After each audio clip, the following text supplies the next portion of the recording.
명품 리셀 사업을 하기 전에 뭔가 불안하고 내가 잘할 수 있을까 걱정하는 분들이 꼭 세 가지 고민을 하시더라고요. 첫 번째가 비싼 명품이 진짜 인터넷에서 잘 팔릴까? 두 번째 고민은 비싼 명품 팔았는데 구매자가 환불한다고 하고 가품 보내면 어쩌지 하는 고민이었습니다. 그리고 마지막으로 택배로 물건을 보냈는데 분실되면 누가 책임지고 보상은 진짜 받을 수 있는지 이런 걱정들도 많이 하시더라고요. 사실 저도 처음에는 1000만 원이 넘는 가방이나 시계를 인터넷으로 판매한다는 게 신기하고 믿기 힘들었는데요. 오늘은 명품 사업에 관심 있는 분들이 가장 많이 하는 고민 세 가지를 말씀드리고 10년차 명품셀러가 제 경험을 바탕으로 답변을 좀 드리겠습니다.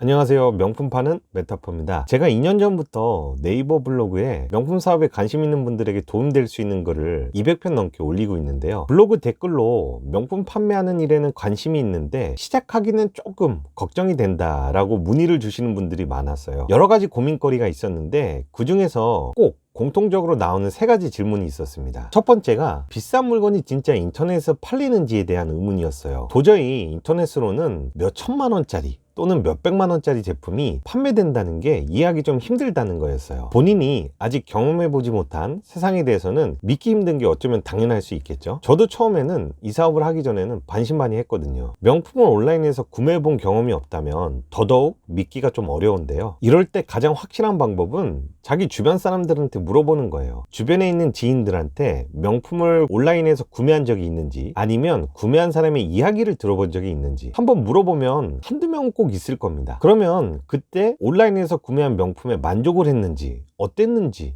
물어보면 또 답을 찾을 수 있어요. 제가 아무리 유튜브에서 명품이 인터넷에서 잘 팔리고 돈을 벌 수 있다고 말씀드리는 것보다 아는 지인이나 친구분들한테 그 경험을 바탕으로 이야기를 듣게 되면 아마 더 깨닫게 되실 겁니다. 저도 제 친한 친구가 맨날 인터넷으로 구찌 지갑도 사고 프라다 가방도 사고 그러더라고요. 주변 사람이 명품을 온라인에서 아무렇지도 않게 구매하는 걸 보면 비싼 제품이 인터넷에서도 잘 팔리는가를 알게 됩니다. 또 최근에는 우리가 잘 아는 루이비통이나 구찌, 프라다 같은 명품 브랜드 있잖아요. 대부분의 명품 브랜드들도 인터넷으로 물건을 팔고 있더라고요. 처음에는 루이비통이나 구찌나 프라다 같은 제품을 인터넷에서 주문한다는 것은 상상하기 좀 힘들었는데요. 온라인 시장이 커지고 있는 걸 느끼고 있기 때문에 열심히 또 공식 홈페이지를 운영하면서 물건을 팔고 있습니다. 두 번째로 걱정하시는 게 고객과의 분쟁인데요. 내가 진짜 비싼 명품을 정품으로 보냈는데 고객이 반품을 신청해서 가품을 바꿔치기 하면 어떻게 하나? 이런 질문들을 종종 받게 됩니다. 이런 일이 벌어질 가능성이 분명히 존재할 수는 있어요. 그래서 명품과 같은 고가의 제품을 구매자에게 보내기 전에는 내가 보내는 제품에 적어도 5장 이상 앞면, 옆면, 측면 등을 다양하게 촬영해 두시는 게 좋습니다. 그렇게 촬영한 사진을 미리 고객에게 보내는 판매자도 있고요. 아니면 사진을 그냥 보관하고 있다가 나중에 반품이 들어오면 고객에게 보내는 거죠. 그리고 이 상태의 제품이 반품이 되어야만 환불이 가능하다라고 전달하는 것도 좋습니다. 저는 10년 동안 명품을 팔면서 반품을 요청한 구매자가 가품을 바꿔치기 해서 보내온 적은 사실 겪어보지는 못했어요. 그래도 구매자가 안 좋은 마음을 먹고 의도적으로 한다면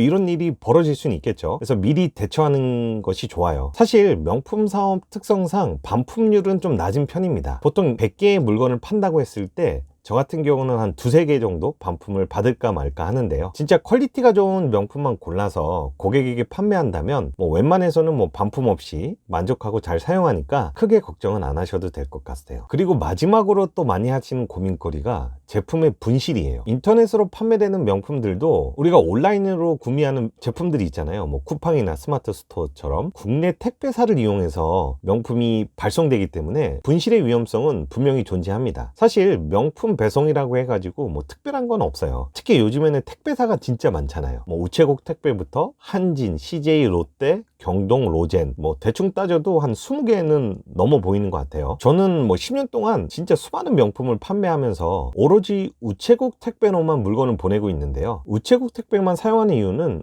브랜드 평판이 좋은 이유도 있지만 사실 고객들이 원하기 때문이에요. 명품을 판매하다 보면 구매자로부터 어떤 택배사로 물건을 보내주시나요? 라는 질문을 받을 때가 있어요. 그럼 우체국 택배로 보내드립니다 라고 하면 대부분 만족하시더라고요. 사실 우체국 택배가 다른 택배에 비해서는 배송 배송 가격이 조금 비싸긴 해요. 하지만 그만큼 안전하고 책임감 있게 배송해 주기 때문에 우체국을 이용합니다. 다른 택배사들도 배송하시는 분들이 최대한 안전하게 배송하려고 노력하지만 워낙 가격대가 좀 저렴하다 보니까 한 명의 택배 직원분이 배송해야 될 하루 물량이 많이 쌓이는 경우가 많아요. 그러다 보면 아무래도 분실률이 늘어날 수밖에 없겠죠. 그리고 하루에도 정해진 시간 안에 최대한 많은 물량을 배송해야 되기 때문에 물건을 좀 험하게 다루는 경우가 좀 발생하는 것 같아요. 명품 제품은 포장한 박스가 찌그러지거나 조금이라도 파손이 생기면 구매자 입장에서는 좀 불쾌해하고 반품할 수도 있기 때문에 가능하면 분실 위험이 적고 파손 가능성이 적은 우체국 택배 같은